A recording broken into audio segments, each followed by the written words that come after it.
Imam al-Ghazali. La profession de foi. Extrait du Mishkat al-Anwar, le tabernacle des Lumières.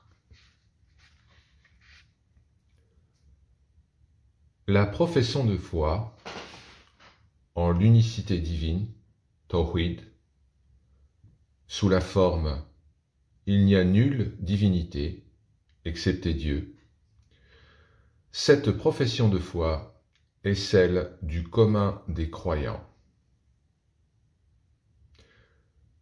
Nul n'existe, excepté lui, est la profession de foi de ceux qui ont la vocation spirituelle. Elle est, en effet, pour eux plus parfaite et plus appropriée, et en même temps plus universelle, plus vraie et plus exacte, et plus apte à les faire pénétrer dans la singularité absolue et l'unicité pure. Le terme de l'ascension des créatures est précisément la singularité divine, Fardaniyya. Et il n'y a pas d'autre degré à atteindre, car la progression d'un degré à l'autre n'est concevable que s'il y a multiplicité. Il y a là une certaine relation supposant nécessairement un point de départ et un point d'arrivée vers lequel on s'élève. Quand la multiplicité disparaît, l'unité est réalisée.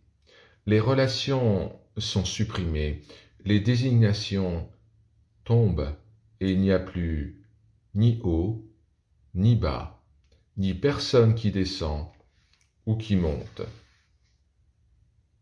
Toute progression et toute ascension sont devenues impossibles.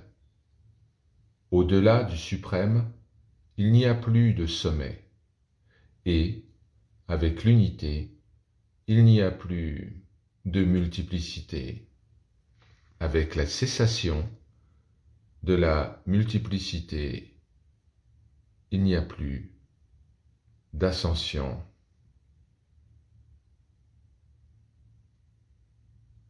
Sache donc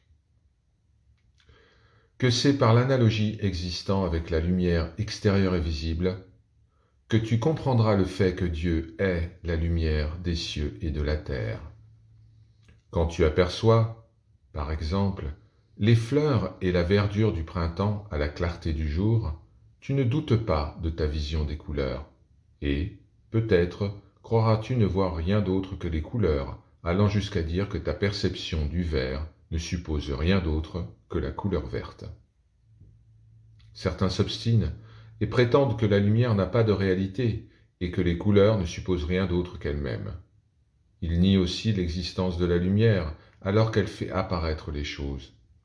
Et comment n'en serait-il pas ainsi, puisque c'est grâce à elle que les choses se manifestent, qu'elle est visible en elle-même et que par elle les autres choses sont visibles. Mais, quand le soleil se couche et que l'ombre tombe après la disparition du luminaire céleste, ils perçoivent une différence incontestable entre l'objet dans l'ombre et le même objet dans la clarté du jour. Ils reconnaissent alors que la lumière est une réalité, existant derrière les couleurs, perceptible avec elles, mais qui n'est pas perçue, comme si elle est trop évidente, et qui reste cachée, comme si elle était trop manifeste. Le fait même d'être apparent peut être la cause de l'invisibilité, car dès lors qu'une chose dépasse sa limite, elle se traduit en son contraire. Maintenant que tu as compris cela, sache que ceux qui sont doués de vision intérieure ne voient aucune chose sans voir Dieu en même temps. L'un d'eux a même dit plus encore, « Je ne vois aucune chose sans voir Dieu avant elle. » Les uns en effet voient les choses par lui, les autres voient les choses d'abord et le voient par les choses. C'est au premier que fait allusion sa parole. Et quoi, ne suffit-il pas que ton Seigneur soit pour chaque chose témoin? Et ce sont les seconds que désigne cette parole. Nous leur ferons voir nos signes aux horizons. Les premiers sont des hommes de contemplation, muchahada. Les seconds, des hommes qui le déduisent par des preuves, istidlal. Les premiers sont au rang des justes, et les seconds au rang des savants enracinés solidement dans la connaissance. À part ces deux catégories, il n'y a que celle des ignorants qui sont voilés. Gloire à celui qui se cache aux créatures par la violence de sa manifestation et qui se voile à elle par l'éclat de sa lumière.